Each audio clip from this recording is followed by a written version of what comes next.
Hello everyone, আজকে আমরা continue করব ক্লাস 8 এর দ্য উইন্ড ক্যাপ, তোমাদের ফার্স্ট লেসন গল্পটি। তো আমরা অলরেডি এর ফার্স্ট এবং সেকেন্ড ইউনিট, দুটো ইউনিট কমপ্লিট করে ফেলেছি।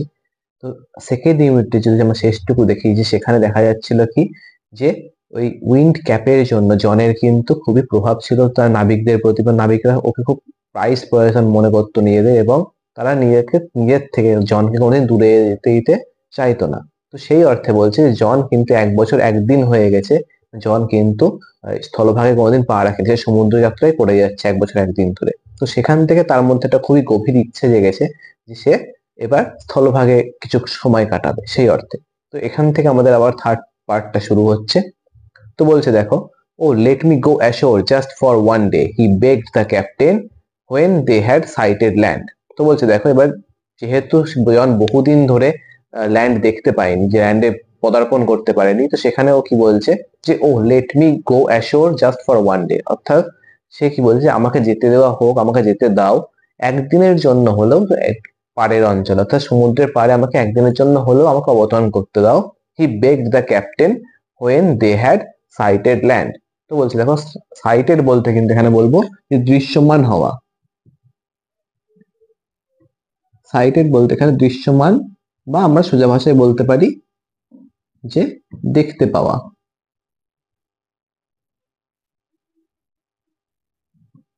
অর্থাৎ কি বলছে দেখো, যে ও যখনই তাদের কাছে সমুদ্রটা থেকে তারা যখন ল্যান্ড দেখতে পেলো, সমুদ্রের থেকে যে তার পাড়ের কাছাকাছি তারা রয়েছে, তখন যারা সেই জিনিসটা দেখতে পেলো যে ল্যান্ড কাছে রয়েছে, সে তার ক্যাপ্টেনকে মিনতি করছে, সে তার ক্যাপ্টেনকে বেগড করছে যে রিকোয়েস্টের থেকেও আরো বেশি যেখানে রয়েছে সেখানে, সেই অর্থে কিন্তু এখানে বেগড কথাটা ইউজ করা হয়েছে, যে আমাকে একদিনের জন্য হলেও আমাকে পাড়ে যেতে দেওয়া হোক, এই অর্থে। তো যে he promised he would return but the captain was unmoved. তো এখানে দেখো, আনমুভড বলতে কিন্তু তোমাদের কিন্তু এখানে বলতে হবে যে আনমুভড মানে সে কিন্তু বিচলিত না হওয়া।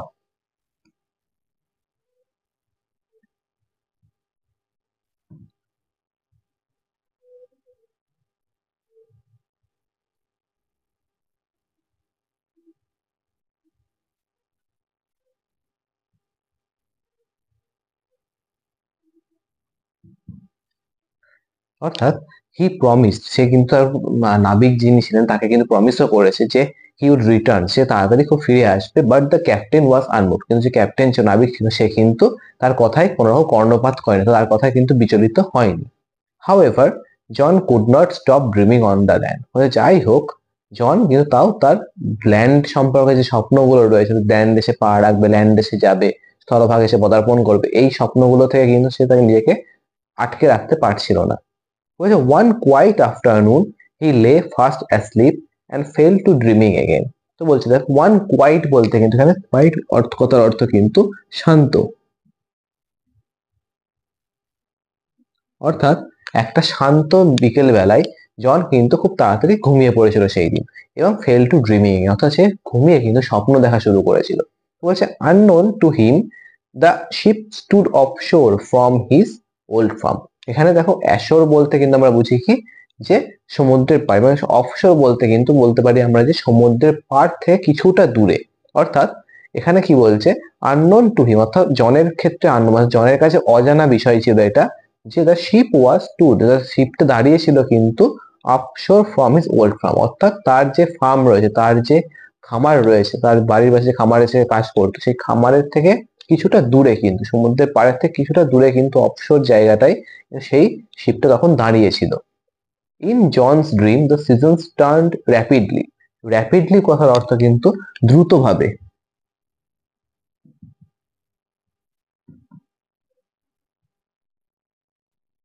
অর্থাৎ জন যে স্বপ্নটা দেখছিল যে তার ঘুমের মধ্যে, সেই স্বপ্নে কিন্তু the seasons were turn rapidly, অর্থাৎ সিজনস অর্থাৎ ঋতুগুলো, যে ঋতুর মধ্যে সে স্বপ্ন দেখছে, ঋতু রয়েছে, সেই ঋতুগুলো কিন্তু খুব তাড়াতাড়ি চেঞ্জ হচ্ছে, খুব তাড়াতাড়ি পরিবর্তনে দ্রুত কিন্তু চেঞ্জ হচ্ছিল।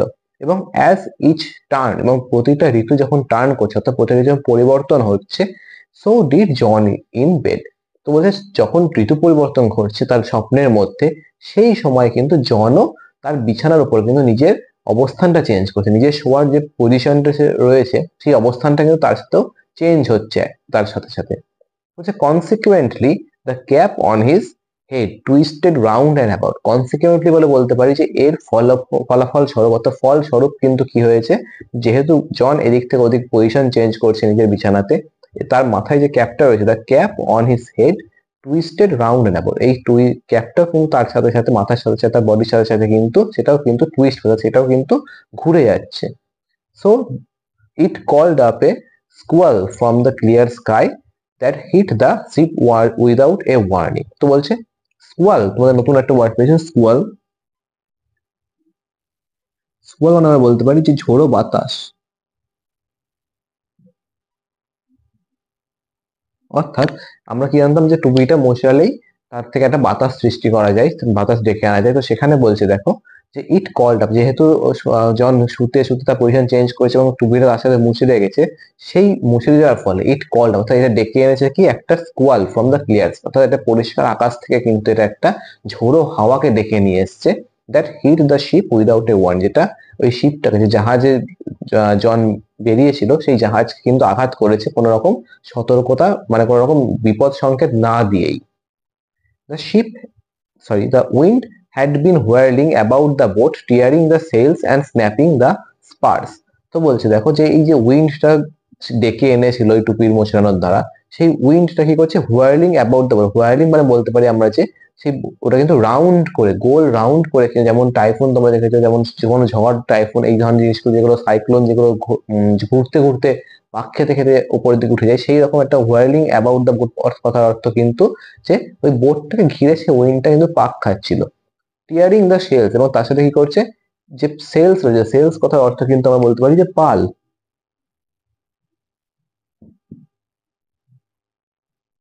আর স্পার কথার অর্থ কিন্তু ওই যে যে পাল যেই দ্বন্দ্বটাতে ঝোলানো থাকে সেই দ্বন্দ্বটার কথা কিন্তু বলা হয়। ঠিক আছে, তো বলছে দেখো যে এই যে হাওয়াটা এসছে এর ফলে হাওয়াটা যে বোটটাকে রাউন্ড করছে, বোটের চারপাশে ঘুরে বেড়াচ্ছে, সে ঘোরার ফলে সেই ঝোড়ো হাওয়াটার ফলে কিন্তু যে পালটা ছিল সেটা কিন্তু টিয়ার হয়ে সেটা কিন্তু ছিঁড়ে গেছে, অ্যান্ড স্ন্যাপিং দ্য স্পার, অর্থাৎ যে দ্বন্দ্বটা উপর পালটা লাগানো হয়েছে সেটাকেও কিন্তু সেটা আঘাত করে ভেঙে ফেলেছে। It's his fault the sailors cried, এবং এই দৃশ্যগুলো দেখে যে সেলার্সরা বুঝতে পেরেছে এটা কার কাজ, এটা কার ফলে হচ্ছে, তো তারা চিৎকার করছে কি ইট ইজ হিজ ফল, অর্থাৎ এটা তার ভুল। They shouted in anger and fear and tried to rip the cap off his head, অর্থাৎ they shouted অর্থাৎ এই যে সেলার্স গুলো যারা ছিল তারা কি করছে, they shouted in anger and তারা ভয় এবং রাগে কিন্তু তারা চিৎকার করছে, and tried to rip the cap off his head, এবং তার মাথার থেকে ক্যাপটাকে অর্থাৎ টুপিটাকে কিন্তু খুলে ফেলার চেষ্টা করছে। ওয়েল দে ওয়ার আনসাকসেসফুল, যাই হোক কিন্তু তারা কিন্তু বেশ আনসাকসেস অর্থাৎ অকৃতকার্য হয়, তারা কিন্তু এই কাজটা করতে পারে না, তারা কিন্তু টুপিটা কোনো মতেই জলের মাথার থেকে খুলতে পারেনি। দে pulled it and twisted it, and so the squall became a storm, the mightiest they had ever seen. তো বলছে এখন এটা তারা যেহেতু টুপিটা তারা খুলতে পারে, যেহেতু জাদু টুপি ছিল টুপিটা, সেটা কোনো মতে সেটা হাত দিয়ে তারা খুলতে পারবে না, কিন্তু তারা টানাটানির ফলে এই টুপিটা আরো বেশি টুইস্ট হয়ে আরো বেশি ঘুরে গেছে, এবং এর ফলে so the squall became a storm, যে ঝোড়ো হাওয়াটা টুপির মাধ্যমে ডেকে আনা যাচ্ছিল সেই ঝোড়ো হাওয়াটা কিন্তু এতবার মোচড়ানোর ফলে এই ঝোড়ো হাওয়াটা একটা পরিবর্তিত হয়েছে একটা বড় ঝড় অর্থাৎ স্টর্মের মধ্যে পরিবর্তিত হয়ে গেছে। The mightiest they had ever seen, এত বড় ঝড় যেটা তারা জীবনে কোনোদিন দেখেইনি। The captain ordered his men to bring John before him, যে প্রধান যে নাবিক ছিলেন তিনি কিন্তু এবার তার মেনকে অর্থাৎ তার যে লোকজন ছিল এই জাহাজের উপরে তাদেরকে কিন্তু অর্ডার তাদের আদেশ দিচ্ছিল to bring John before him, জনকে তাদের সামনে এনে উপস্থিত করার জন্য। In anger he grabbed him by the tail of his striped cap, grab মানে আমরা বলতে পারি যে কোনো কিছুকে ধরা।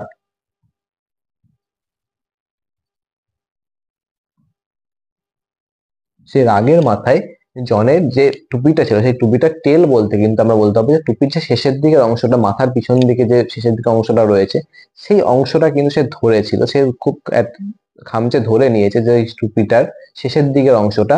টুইস্টেড হিম থ্রাইস, তাকে ঘুরিয়েছে, সেই টুপিটা ধরে তাকে 3 বার ঘুরিয়েছে, and flung him out to the sea, flung মানে কিন্তু আমরা জানি যে ছুঁড়ে ফেলে দেওয়া।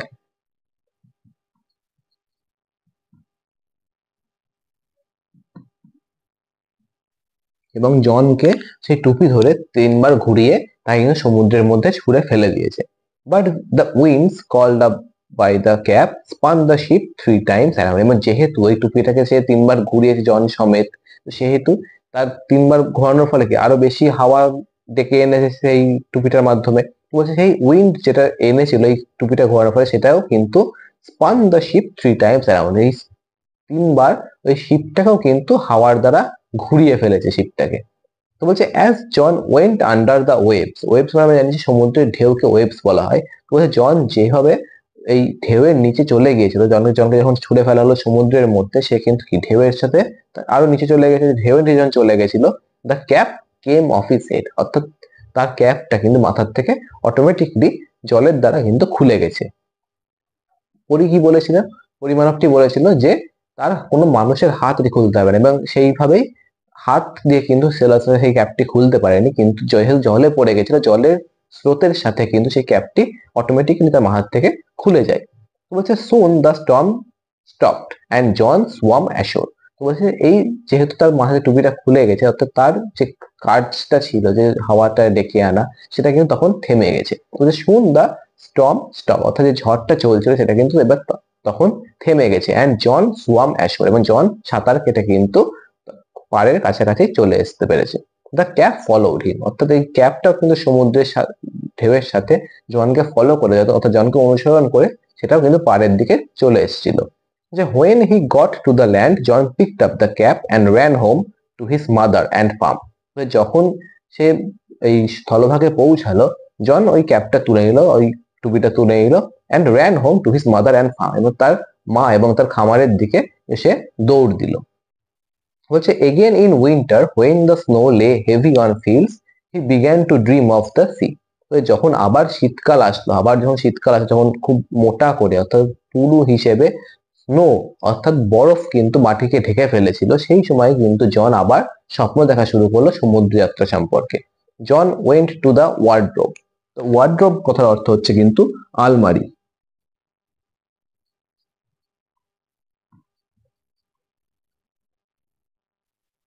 অর্থাৎ যখন জনের আবার ইচ্ছা হলো সে সমুদ্রের দিকে আবার যাত্রা করতে পারে, তার ইচ্ছা যাচ্ছে যখন, তখন জন কি করলো, জন ওই তার ওয়ার্ড্রোব অর্থাৎ তার আলমারির দিকে চলে গেল।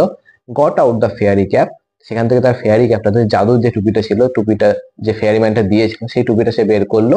And stared at it for a long moment. এখানে একটা স্টেয়ার্ড, এই স্টেয়ার্ড কথার অর্থ কিন্তু এক দৃষ্টে কোনো কিছুর দিকে তাকিয়ে থাকা। তো সেই কথাটি স্টেয়ার্ড কথাটি বলছে কি, যে স্টেয়ার্ড অ্যাট ইট, অর্থাৎ টুপিটির দিকে কিন্তু একটু বেশ কিছুক্ষণের জন্য কিন্তু সে তাকিয়ে থাকলো টুপিটির দিকে। Talking it in is shirt he ran out to the field। Talking মানে কিন্তু বলতে পারি যে কোনো জামার মধ্যে তার জিনিসটাকে গুজে রাখা, অর্থাৎ সে তার জামার মধ্যে টুপিটিকে গুজে নিয়ে সে কিন্তু এই ফিল্ডের উদ্দেশ্যে অর্থাৎ মাঠের উদ্দেশ্যে কিন্তু সে বেরিয়ে গেল।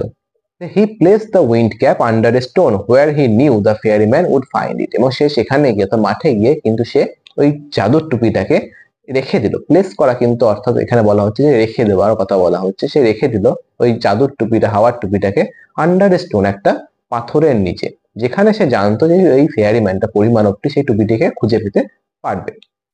দেন he left again for the sea. সে টুপিটিকে রেখে দিয়ে সে কিন্তু আবার সমুদ্রের উদ্দেশ্যে রওনা দিল। তো বলছে for the rest of his life John spent half the year on a ship and half on the shore till at last he owned his own boat and a 100 acre farmland. দেখো for the rest of his life, rest বলতে কিন্তু এখানে বলছে বাকি যে জীবনটা, অর্থাৎ বাকি যে জীবনটা তার ছিল, সেই বাকি জীবনটা সবটাই সে কি করেছে, John spent half the year on a ship, John অর্ধেকটা বছর কাটাতো একটা জাহাজের উপর, অর্থাৎ জাহাজে করে সে সমুদ্র যাত্রা করতো অর্ধেক বছর, এবং হাফ অন দ্য শোর, অর্থাৎ এবং বাকি যে অর্ধেকটা বছর ছিল সেটা কিন্তু সে ডাঙায় অর্থাৎ স্থলভাগের উপরে কাটাতো, যতক্ষণ না পর্যন্ত হি ওন হিজ ওন বোট, যখন সে নিজের একটা জাহাজ সে কিনতে পারছে বা বোট কিনতে পারছে, অ্যান্ড এ 100 acre ফার্মল্যান্ড, এবং 100 একর খামারের জমি কিনতে পারছে, চাষযোগ্য জমি কিনতে পারছিল, ততক্ষণ পর্যন্ত সে এই জীবন ধারণটা করেছিল। From then on he came to be known as Captain Turtle, for he was as much at home on the water as he was on the land. বলছে তখন থেকে তাকে তার পরিচিতিটা হতে লাগলো, তাকে লোকে চিনতে লাগলো এই হিসেবে ক্যাপ্টেন টার্টল নামে। ক্যাপ্টেন টার্টল নামে কিন্তু তার পরিচিতিটা তখন থেকে হতে লাগলো, কারণ কি, he was as much at home on the water, সে যতটা সময় জলে বসবাস করতো বা জলে থাকতো, he was on the land, সে ততটা সময় আবার কিন্তু স্থলভাগের উপরেও বসবাস করতো। তো সেই অর্থে কিন্তু ক্যাপ্টেন টার্টল নামে তাকে অভিহিত করা হচ্ছে, যে যেহেতু টার্টল স্থলভাগ এবং জলভাগ উভয় জায়গাতেই থাকতে পারে, উভয় উভচর একটা প্রাণী আমরা খুব ভালো করে জানি। তো সেই অর্থে বলছে যে যেহেতু জনও এই 6 মাস বা অর্ধেকটা সময় কাটাতো স্থলভাগ, অর্ধেকটা জলভাগে কাটাতো, তো সেই হিসেব করে তাকে লোকে ক্যাপ্টেন টার্টল নামে বেশি পরিচিত তার লোকের মধ্যে কিন্তু হয়ে গিয়েছিল। তো এই তোমাদের কিন্তু দ্য উইন্ড ক্যাপ এখানে তোমাদের শেষ। এই উইন্ড ক্যাপ আমাদের তিনটে পার্ট আমরা অলরেডি কমপ্লিট করলাম। এরপর আমরা সরাসরি চলে আসবো আমাদের অ্যাক্টিভিটি 6 এর দিকে। বলছে write true or false statement and give supporting statement বলে দিয়েছে। তো তোমাদের ট্রু ফলস নির্বাচন করে তার সাপেক্ষে সাপোর্টিং স্টেটমেন্ট কিন্তু দিতে হবে। তো অ্যাক্টিভিটি 6 এর ফার্স্ট কোশ্চেন বলছে দেখো, John never dreamed about the land, অর্থাৎ জন কিন্তু কোনোদিনই ল্যান্ড সম্পর্কে অর্থাৎ স্থলভাগ সম্পর্কে কিন্তু স্বপ্ন দেখেনি। এটা কিন্তু অবশ্যই কি ফলস স্টেটমেন্ট। এবং এর সাপোর্টিং স্টেটমেন্ট আমাদের কি দিতে পারবো, যে John could not stop dreaming of the land, অর্থাৎ জন কিন্তু স্থলভাগ সম্পর্কে স্বপ্ন দেখা কোনো মতেই থামাতে পারেনি। সে স্বপ্ন দেখছে স্থলভাগে সে যাবে, স্থলভাগে সে পদার্পণ করবে, এই অর্থে। সেকেন্ড কোশ্চেন দেখো তোমাদের বলছে the squall was called up because John was sleeping. তো বলছে যেই স্কুয়ালটা অর্থাৎ ঝোড়ো বাতাসটা ডাকা হয়েছিল, সেই ঝোড়ো বাতাসটা কিন্তু ডেকেছিল কারণ জন ঘুমাচ্ছিল এই জন্য। এটাও কিন্তু অ্যাকচুয়ালি সত্যি স্টেটমেন্ট একটা। কারণ কি, কারণ জন যেহেতু ঘুমাচ্ছিল, শুধুমাত্র জন ঘুমাচ্ছিল বললে হবে না, যেহেতু জন ঘুমাচ্ছিল এবং তার ফলে কি, তার ফলে কিন্তু তার পজিশন চেঞ্জ, ঘুমিয়ে ঘুমিয়ে পজিশন চেঞ্জের জন্য কিন্তু তার টুপিটাও কিন্তু টুইস্ট হয়েছে, সেই জন্য স্কোয়ালটা এসে। অর্থাৎ কিন্তু প্রত্যক্ষভাবে যদি না বলি, পরোক্ষভাবে কিন্তু তার জন্যই, তার ঘুমানোর জন্য কিন্তু স্কোয়ালটাকে জেগে থাকলে কিন্তু স্কোয়ালটা আসতো না। সেই হিসেবে আমরা কিন্তু এখানটায় ট্রু করবো। তো বলছে দেখো the squall was called up because John was sleeping, এখানে আমরা লাইনটা দিতে পারি কি, যে consequently the cap on his head twisted round and about, it called up a squall from the clear sky। যেহেতু এই ফলস্বরূপ, তার ঘুমানোর ফলস্বরূপ সে তার হেডটাও টুইস্ট হয়ে যায় তার টুপিটা সমেত, সেহেতু স্কোয়ালটা কিন্তু ডাকা হয়েছিল এইভাবেই। থার্ড কোশ্চেন বলছে দেখো the captain was angry with John, captain খুব অ্যাংরি হয়ে গেছিল জনের প্রতি। এটা কিন্তু অবশ্যই কি সত্যি জিনিস, যে এই স্টেটমেন্টটা পুরোপুরি সত্যি, যে ক্যাপ্টেন জনের সাথে খুবই রেগে গিয়েছিল। তো এখানে আমরা লাইনটা কি দিতে পারবো সাবঅর্ডিনেট স্টেটমেন্ট হিসেবে, যে the captain he grabbed him by in anger, he grabbed him by the tail of his striped cap। এখান থেকে আমরা শুরু করতে পারবো যে রাগের বশে কিন্তু সে ওই টুপিটা সহ জনকে ধরে সমুদ্রে ফেলে দিয়েছিল। এই লাইনটা আমরা কিন্তু এখানে দিয়ে দেবো সাবঅর্ডিনেট স্টেটমেন্ট হিসেবে। নেক্সট কোশ্চেন বলছে দেখো John did not return the wind cap to the ferryman, John কিন্তু এই উইন্ড ক্যাপটাকে ফেয়ারম্যানকে ফেরত দেয়নি। এটা কিন্তু অবশ্যই কি ফলস স্টেটমেন্ট। তোমরা দেখেইছো যে জন কিন্তু পাথরের নিচে রেখে দিয়েছিল টুপিটা। তো এখানে আমরা লাইনটা দেবো he place the wind cap under a stone where he knew the ferryman would find it.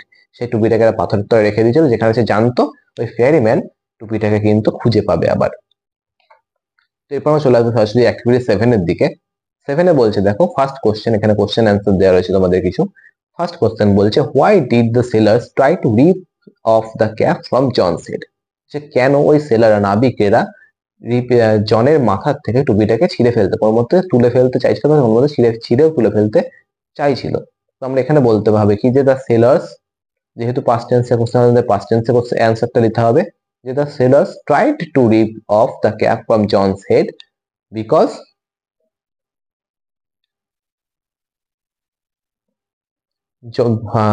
Because আমরা এখানে দিতে পারবো যে because from the cap of the on the John's head he called up a squall, অর্থাৎ সে কিন্তু ডেকে এনেছিল একটা ঝোড়ো হাওয়া ওয়াইল স্লিপিং, যখন সে ঘুমাচ্ছিল। সেই জন্য তারা চেয়েছিল এই টুপিটাকে তার হাতে খুলে ফেলতে, যাতে ঝোড়ো বাতাসটা সে ঘুমিয়ে ঘুমিয়ে আর ডেকে আনতে কোনোভাবেই না পারে। সেকেন্ড কোশ্চেন দেখো বলছে how did John divide his time between land and sea, John কিভাবে তার টাইমটাকে ভাগ করে নিয়েছিল সমুদ্র এবং স্থলভাগের মধ্যে। তো আমরা কি বলবো, যে John divided his time between land and sea as he spent half the year on a ship or half the year on shore। তো বলতে হবে কি, যে অর্ধেকটা বছর ভাগ করে নিয়েছিল সমুদ্রে থাকার জন্য, অর্ধেকটা বছর ভাগ করে নিয়েছিল সে স্থলভাগে কাটানোর জন্য। থার্ড কোশ্চেন বলছে do you think John was rightly called Captain Turtle, give reasons for your answer. অর্থাৎ তোমার মতামত জানতে চেয়েছে যে জনকে সত্যি সত্যি যে ক্যাপ্টেন টার্টল নামটা দেওয়া ছিল এটা কি যুক্তিযুক্ত, সেটা তোমাদের মতামত জানতে চেয়েছি। এটা অবশ্যই কি আমরা বলবো যেটা অবশ্যই যুক্তিযুক্ত, কারণ কি সে যতটা সময় জলে থাকতো ততটা সময় কিন্তু সে স্থলভাগেও থাকতো, সেই জন্য তাকে কিন্তু ক্যাপ্টেন টার্টল বলা হয়েছে। আমরা এখানে বলতে পারি কি রকম ভাবে যে yes I think John was rightly called the Captain Turtle because he live as much at home on the sea and as much he live on the land. Fourth question বা লাস্ট কোশ্চেন দেখো বলছে আমাদের why did John want to return the wind cap to the ferryman? কেন জন এই টুপিটা হাওয়ার টুপিটা এই ফেয়ারিম্যানকে পরিমাণবটিকে ফেরত দিতে চেয়েছিল? অর্থাৎ আমরা এখন কি দেখলাম বিষয়টা, পুরো যদি গল্পটা আমরা একটু রিভিজিট করতে গেলে আমরা দেখতে পাবো যে জন কিন্তু খুব জনপ্রিয় হয়েছিল এই টুপির জন্য অবশ্যই, কিন্তু তার সাথে কিন্তু তার জীবনে প্রচুর সমস্যাও দেখা যায়। অর্থাৎ সে কিন্তু স্থলভাগ থেকে দূরে থাকতে হয়েছিল, তাকে কিন্তু নিজের মতো সে কিন্তু চলতে পারেন জীবনটা। সমুদ্র যাত্রা সে করতে পেরেছে টুপিটার জন্য অবশ্যই, কিন্তু তার সাথে কিন্তু তার জীবনে অনেক রকম সমস্যা কিন্তু এছাড়া দেখা হয়েছিল। সেই সমস্যার থেকে মুক্তির জন্য, স্বাভাবিক জীবন যাপনের জন্য কিন্তু সে টুপিটা আবার ওই ফেয়ারিম্যানকে ফেরত দিয়ে দেয়। তো আমরা এখানে বলতে পারি কি জন wanted to return the wind cap to the ferryman as the wind cap created a lot of problems in his life and he was abducted বলতে পারি, অথবা he was present in the ship for a year and more because of the wind cap.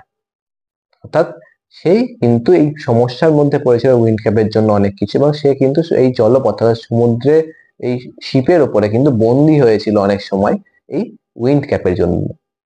সেইটা আমাদের কিন্তু এখানে লিখলেই আমরা সঠিক উত্তরটা পেয়ে যাব। তো এরই সাথে কিন্তু তোমাদের অ্যাক্টিভিটি 6-7 এরা কিন্তু আমাদের কমপ্লিট। আমাদের কিন্তু ফার্স্ট লেসন যেটা ছিল দ্য উইন্ড ক্যাপ, সেটা আমরা কমপ্লিট করলাম 3টে পার্টে।